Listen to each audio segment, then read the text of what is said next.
Hi everyone, my name is Alex Dorr and I'm the owner and founder of Mushroom Revival. We are a functional mushroom company and we love Cordyceps. This is our bread and butter, and at the time of recording we are currently the largest grower of Cordyceps militaris mushrooms in the United States and the only certified organic farm. Now we made this video because one, we love Cordyceps, and two, we want to share with the world how we grow Cordyceps militaris at a farm on a commercial and certified organic scale. Now this video is for growers who want to grow their own, but it's also for the people who just want to sneak peek in our operation. Now we want to create more jobs, more farmers, and more access to functional mushrooms, and more people raving about how amazing mushrooms are. So the rest of this video will be led by my partner, Lira Nimako, and we're just going to show you some tips and tricks, some formulas that we've developed, some techniques that we've developed, and a lot of our trial and error that we've developed over the last couple of years. So hopefully you can learn from our mistakes, we can push the industry forward, and keep raving about mushrooms and growing Cordyceps militaris. So thank you for tuning in, hope you like it. Much love. In this video, we are going to go over a method of Cordyceps militaris cultivation that we call the dumpling method. It was inspired by the rice cooker tech introduced to us by Ryan Paul Gates and has been through many transformations from there to get to where it is now. If you're wondering why we call it the dumpling method, this is why. We cook and inoculate in these silicone bags, and its fleshy translucence arguably resembles a dumpling. Once upon a time, Mushroom Revival used to cultivate in these 16-ounce pint jars, which was beautiful and foolproof, but extremely tedious for our scale. So we were very adamant about getting a bin method into our systems. So the dumpling method allows you to do a little bit more per day. Some key differences between the rice cooker tech and our dumpling method is that number one, we don't use a rice cooker but a pressure steam sterilizer. And we load up as many of these bags as we can into one sterilizer and go from there. We then will unload these in front of the flow hood, and the bag allows you to introduce your inoculation and evenly mix up everything in the bag. You'll probably find, if you try this method, that the grains on the bottom will be mushy and the grains on the top of the bag will be a little dry. We've tried everything we can to mitigate this and have gotten as close as we reasonably can, at least with the pressure steam sterilizer. And what's really helping is the fact that you can manipulate these bags without touching them. So this was a really big help as far as sterility. Open it up, put in your liquid culture, and you close it. So it is only exposed to the outside air for seconds, and that will allow you to mix the substrate and become more uniform. So that's the main difference between the two. The second is that we do a different method of sterilization. We do wipe down our bins with a cleaner, and that will all go into the next video. But we use dry sterilization as well with ultraviolet light, and this allows us to have more bins readily sterilized all at once. So ultimately this method is just extremely efficient and can allow us to get 15 times more done in one morning than we were doing almost in a week. This method was developed not only for large-scale cultivation but also to comply with USDA organic farming standards, as well as an aim to have zero waste.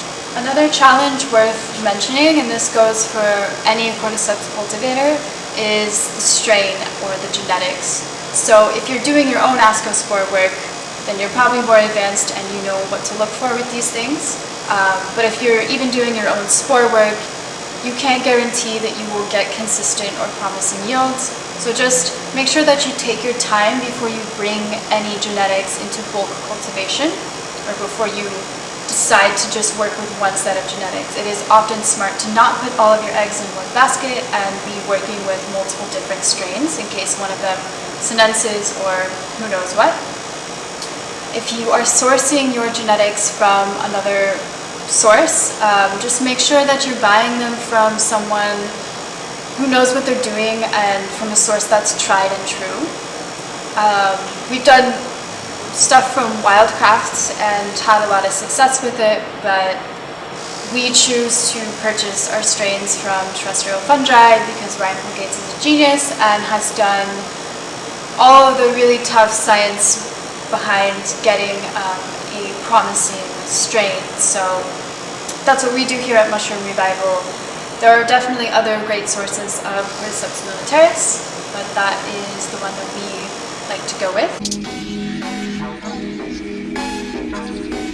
In this section, we will cover how we prepare our substrate. This is the result of several months of experimentation, observation, and data collection. We hope this information will serve as a jumping-off point for further exploration. This recipe falls under guidelines we must adhere to be certified organic. Some ingredients, such as peptones, have been shown to greatly benefit Cordyceps growth, but are off-limits to us. The most common grain choices for Cordyceps are white or brown rice, wheat, barley, or a combination. For simplicity's sake, we will be using only brown rice in this video. Different grains have different nutritional content and absorb varying amount of liquid when cooking.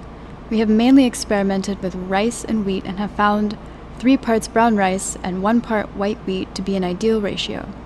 If we were using this combination today, we would add slightly more liquid to our broth recipe to account for the extra moisture the wheat would absorb. Others have experimented with a wide variety of substrate and additives, including wild rice, millet, legumes, insects, vegetables, oatmeal, and even eggs. Another factor we think worthy of exploration is soaking the grains prior to cooking. Grain soaking for 6 to 12 hours will undergo an enzymatic fermentation process that frees up more nutrients.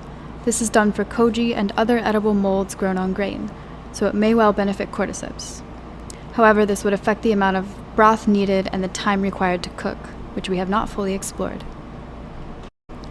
As nutritious as whole grains are, Cordyceps appreciate a little more to feed on. Creating a broth to cook your grains in provides additional nutrients the grains alone won't provide. We use dry malt extract to provide sugars, mostly maltose, gypsum for calcium and sulfur, nutritional yeast for nitrogen and B vitamins, and some potato starch for an easy access food to jumpstart the fungus. We use 1 liter of broth for every 1.6 kilograms of brown rice. For 1 liter of filtered water, we will add 15.5 grams dry malt extract, 4.5 grams powdered gypsum, 3.5 grams nutritional yeast, and 10 grams of potato starch. Weigh out all the ingredients, add to your measured water, and mix thoroughly. The gypsum tends to settle, so give it another stir before you pour. Now we will add the grain and broth to a silicone bag. These are sold online as dough kneading bags. They are tolerant to high heat and pressure within a pressure cooker. They're sturdy, flexible, easily cleaned, and hold a good amount of substrate. Additionally, they can be reused many times over and over. Once you've added the grain and broth, give it a shake to work out air pockets. Squeeze out enough air from the bag so that the grain is completely submerged. This will help ensure an even cook. Seal the bag with a silicone tie and carefully prop it up in your pressure cooker. The bags are not completely watertight and will leak if they tip over, leaving you with a dry or partially cooked substrate. We can fit 6 bags in each cooker, and with 4 cookers, we can do 24 bags per day.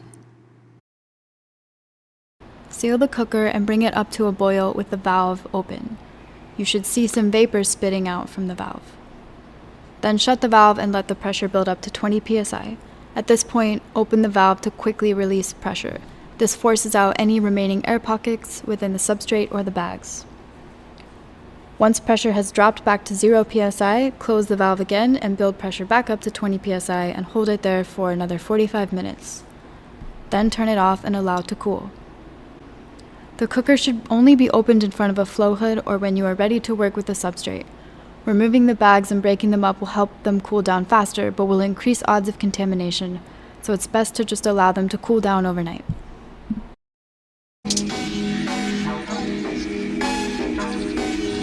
So here we are at the UV chamber at Mushroom Revival.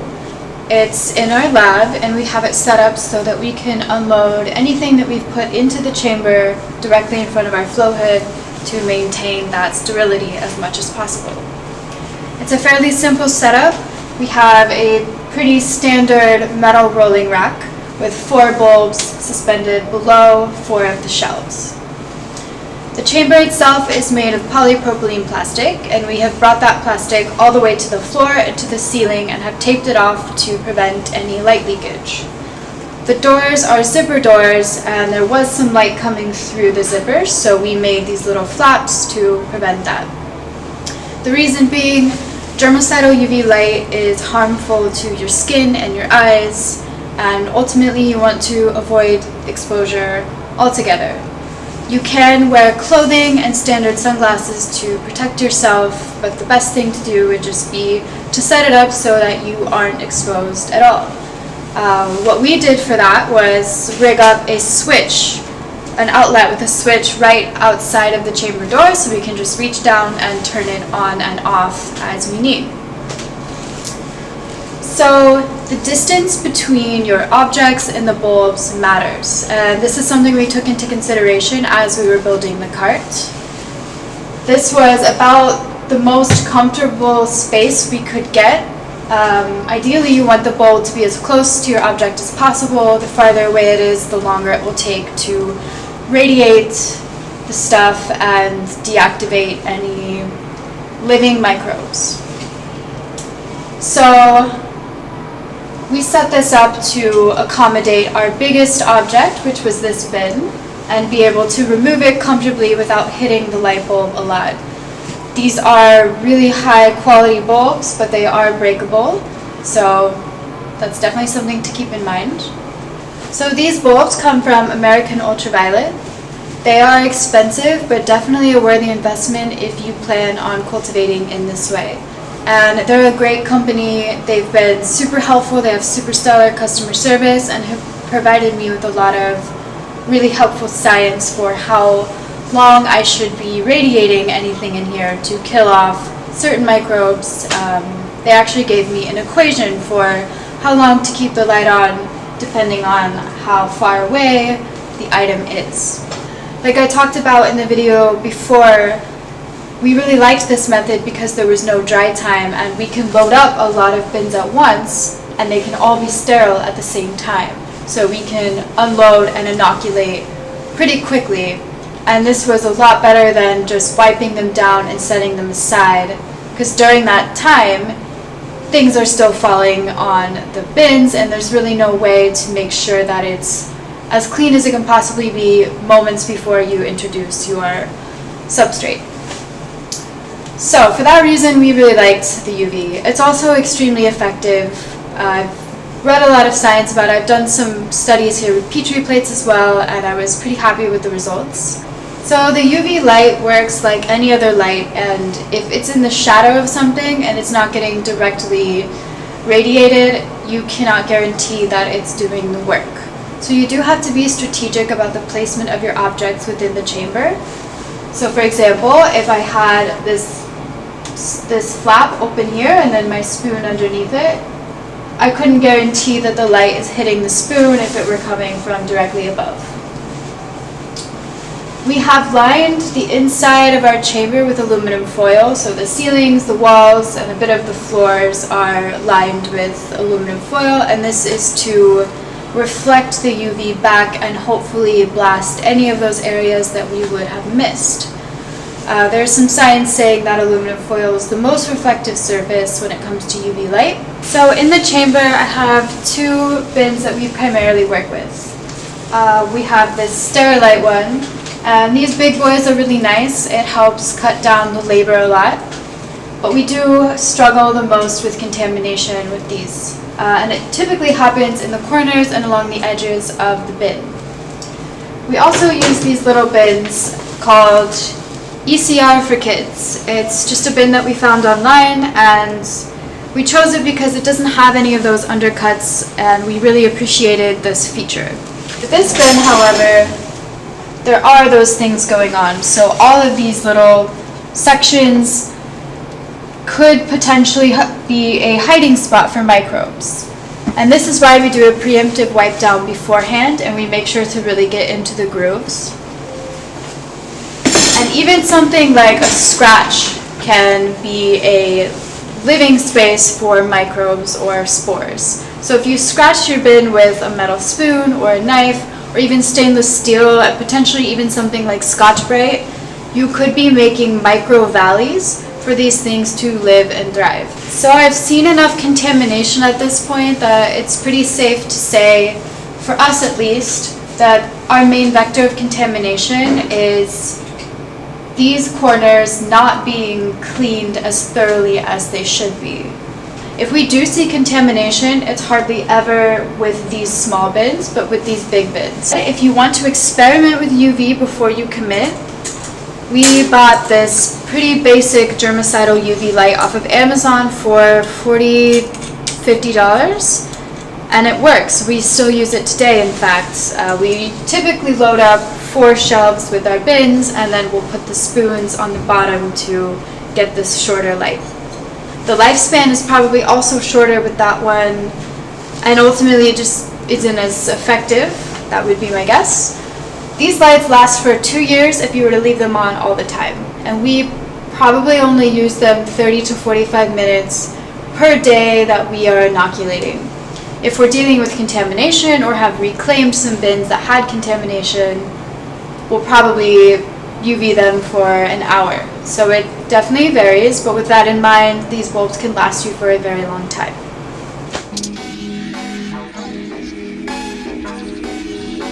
We have experimented with a number of bins and have chosen to scale up with the 37-quart Sterilite and small ECR bins. Our favorite one is the 37-quart bin. We removed the foam gasket and replaced it with food-grade antimicrobial silicone. We drilled 15 3/4-inch holes in each lid. This was the first number we chose and never tried less or more, but found that 15 was working just fine. The clear film you see over the holes is a medical-grade tape called Tegaderm. This material is more resilient to UV light and moisture and can be reused a number of times. This bin is our favorite because it is the quickest to inoculate and harvest. The caveat is that it is more susceptible to contamination due to all of the concave and convex geometries. For our processes, 1 silicone bag equals 1 Sterilite bin. Our second favorite is to use these small bins encased in a standard mushroom filter bag. We used bags with filters of 0.2 and 0.5 microns. Both worked very well for us. When we decided to buy more bags, we chose the 0.2 micron mesh. For these bins, 1 silicone bag makes about 5 bins. This setup with a polyfill and mason jar ring was something we threw together with supplies at our farm. While this did work, we found that the free air exchange was too much for most of the bins, and many of them got dry on the top and the mushrooms began to fruit from the bottom. We suggest using a smaller ring or rubber band to minimize the polyfill filter if you choose to try this. We have also worked with the smaller 12-quart Sterilite, where we drilled 8 3/4-inch holes with micropore tape. You will notice it still has the foam gasket it was purchased with. The gasket is not likely to be a problem the first time you try to use this bin, but could eventually become a problematic feature due to its porous structure, making it difficult to clean. And finally, we experimented with the same polyfill filter and ring, but with 2 bins in 1 bag. This worked nearly the same as the individual ones.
shout out to Alex Dora for providing the space, the knowledge, and the resources to develop this method.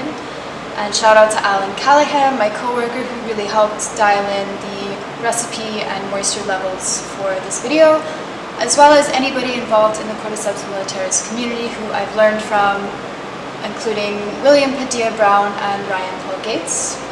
Also, shout out to everybody tuning in and supporting Mushroom Revival. If you do have questions about these methods, please don't hesitate to reach out. This is completely open source, and although we're trying to be as detailed as possible, inevitably we will skip over some things, so please reach out. We look forward to your feedback, so any criticism or ideas that you have within this method, please share. We want to grow as a community, and much love. Thanks again for watching, and we will see you soon.